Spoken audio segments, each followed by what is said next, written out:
ഒരു പെൺകുട്ടി തന്റെ ജീവരക്ഷാർത്ഥം 1001 രാവുകളിലായി പറഞ്ഞ് വിശ്വവിഖ്യാതമായ 1001 രാവുകൾ എന്ന പുസ്തകത്തിലെ വിസ്മയിപ്പിക്കുന്ന മാന്ത്രിക ലോകത്തിലേക്ക് ഞാൻ നിങ്ങളെ ക്ഷണിക്കുന്നു. ആ വീടിന്റെ വരാന്തയിലേക്ക് കയറുമ്പോൾ അവളോടുള്ള പ്രതികാരം കൊണ്ട് ഞാൻ കോപാകുലനായിരുന്നു. എന്തൊക്കെയോ മനസ്സിലുറപ്പിച്ച് അവർ മുന്നോട്ട് നടന്നു. എന്നെ കണ്ടതും അവൾ സ്തബ്ധയായി. വിശ്വാസം വരാത്തതുപോലെ അന്ധാളിച്ചു നോക്കി. ഇവളാണവൾ, എന്റെ ജീവിതം തകർത്ത് എന്റെ എല്ലാം തട്ടിപ്പറിച്ചവൾ. ഞാൻ ആക്രോശിച്ചു. എന്നോട് ക്ഷമിക്കണം, ഞാൻ വലിയ തെറ്റ് ചെയ്തു. അതിനുള്ള ശിക്ഷ അല്ലാഹു എനിക്ക് തന്നു. അവൾ പറഞ്ഞുകൊണ്ടിരുന്നു. എന്നാൽ അതൊന്നും ഞാൻ ചെവിക്കൊണ്ടില്ല.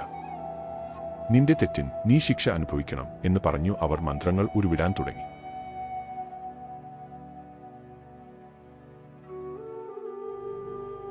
നിമിഷങ്ങൾ കൊണ്ട് അവൾ ഒരു കഴുതയായി മാറി.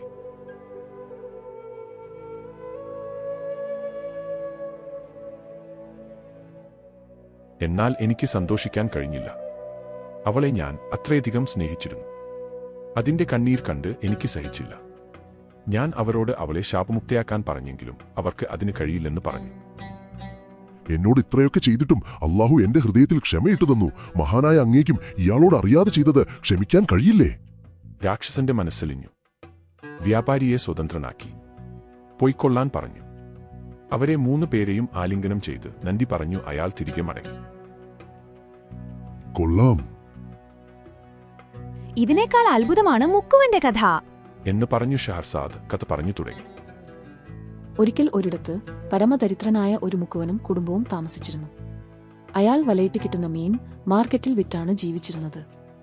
മിക്കവാറും പട്ടിണി തന്നെ. അങ്ങനെ പതിവ് പോലെ അയാൾ കടൽത്തീരത്തെത്തി വലയിട്ടു.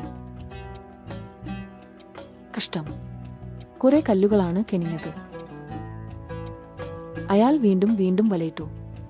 ഒടുവിൽ നിരാശപ്പെട്ട് ദൈവത്തോട് പ്രാർത്ഥിച്ചു, കാരുണ്യവാനെ, എന്റെ കുടുംബത്തെ പട്ടിണിയിലാക്കല്ലേ. ഇത്തവണ കനമുള്ള എന്തോ വലയിൽ കുരുങ്ങി. ഒരു ചെമ്പുകുടം. ഒരു 10 ദിനാറെങ്കിലും കിട്ടും. അയാൾ മനസ്സിൽ കരുതി. കുടം കുലുങ്ങുന്നില്ലെങ്കിലും നല്ല ഭാരം. അയാൾ കുടം തുറന്നു.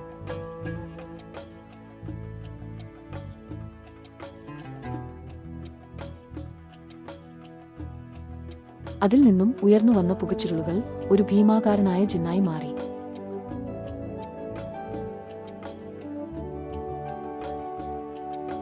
മഹാനായ സുലൈമാൻ പ്രവാചകരെ, ഞാൻ താങ്കളെ അനുസരിക്കാം. എന്നെ സ്വതന്ത്രനാക്കൂ.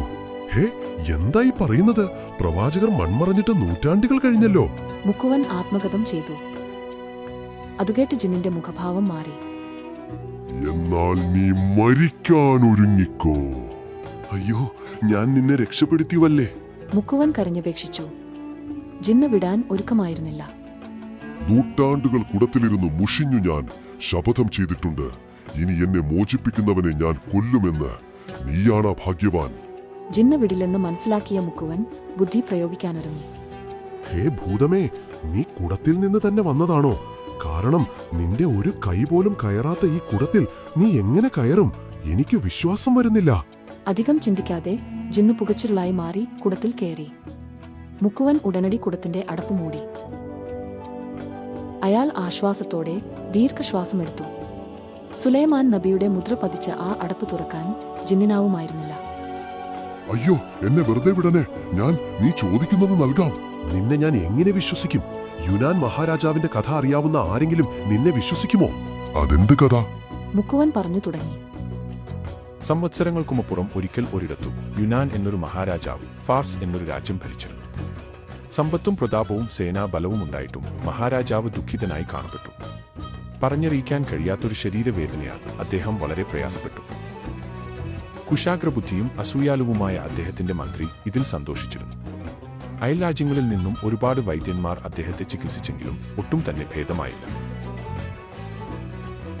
അങ്ങനെയിരിക്കെ കിഴക്ക് പടിഞ്ഞാറ് പ്രവിശ്യയിൽ നിന്നും ദുബാൻ എന്നൊരു വൈദ്യൻ അദ്ദേഹത്തെ കാണാൻ എത്തി.